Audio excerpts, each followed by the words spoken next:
Being that many people felt excluded from the previous marches, in organizing this event, we want to make it as accessible and inclusive as possible. This is exemplified in our mission statement. Though we all have different reasons for marching, the point is to come together and show the Aquinas and Grand Rapids communities that silence in times of injustice is not an option.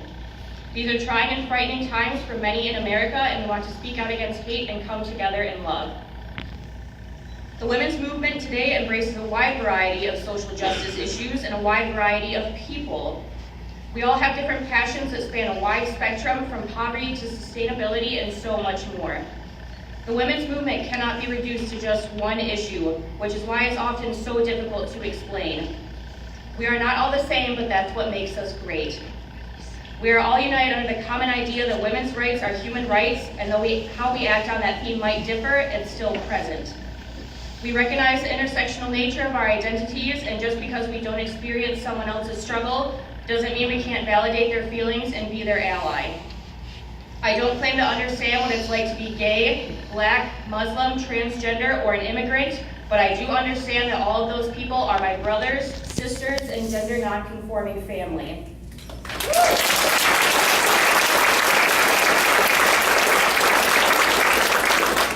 Everyone here has a why I march story, but I've always found it difficult to put my own into words because I feel as if I march for everything, because I try and look at things from a very global perspective.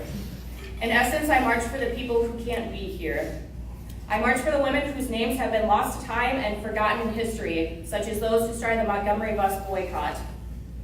I march for the missing Indigenous women all over the world and those fighting for their land. I march for the Lavender Menace who wasn't afraid to speak out against the lack of inclusivity in the early women's movement. I march for the immigrant women in this country and the refugee women around the world who are fearing for their lives and that of their families. I march for the women who are forced into sex trafficking and repeatedly raped and abused. I march for the women married off as child brides and forced to bear children as teenagers. I march for every woman who has died from a dowry death, a fistula, an honor killing, or female genital mutilation. I march for the millions of women raped in the genocides in Darfur, Rwanda, Bangladesh, Bosnia, and Congo. I march for the girls who died after their birth because their life was considered worthless in comparison to a boy. And I march for the girls who wanted to learn but were prevented from having an education. To further illustrate the importance of global women's issues, I want to tell you the story of Mazoun al-Melehan, a Syrian refugee. When I first arrived with my family in Jordan, I didn't know what to expect. We had given up so much in Syria, our home, our community, our livelihood. The one thing I could not give up was my education. I knew that if I focused on my education, there was always hope for a better future. I was happy to continue my studies while living in the camps, but I saw that other girls were not attending classes.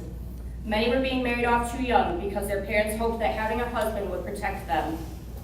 I did not agree with this, so I began to walk from family to family, telling parents that education is the best protection for their daughters, and asking girls to raise their voices and to join me in the fight for our rights. I believe that it is important for all of us to recognize the importance of raising our voices and also being aware that women's issues extend so far beyond what we might experience in our everyday lives.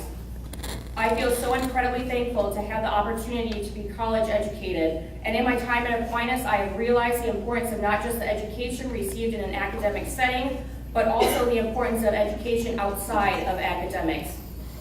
It's important to educate ourselves about identities different from our own in order to foster understanding.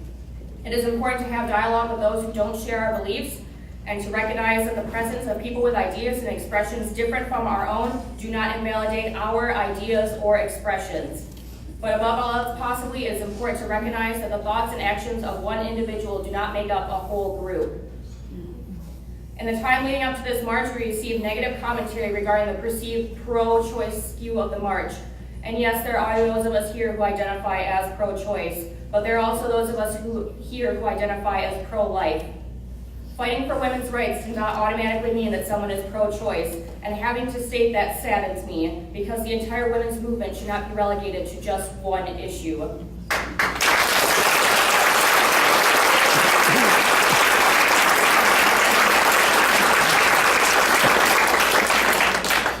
Women have joined voices on so many different social justice issues, from temperance to suffrage to peace. We don't have to agree on everything, but we need to recognize that a coalition of women can achieve great things, and division impedes all kinds of justice.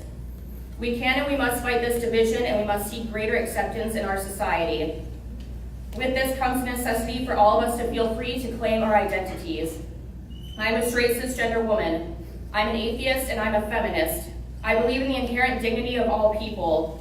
I'm an ally for people of color, Muslims, immigrants, and the LGBTQ+ community. I believe in social justice and I believe in science. I believe that everyone should have 12 years of a quality education. I believe in women, and you're damn right my voice will be heard because I refuse to keep quiet.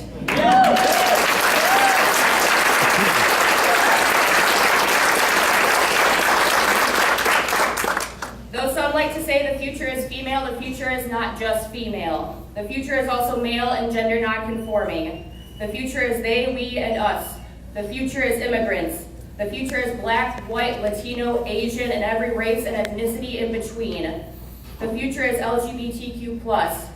The future is Muslim, Hindu, Sikh, Jewish, Christian, Catholic, atheist, agnostic, humanist, and spiritualist, and everything else in between. But above all else, I believe the future is feminist, and I cannot wait to see what that brings.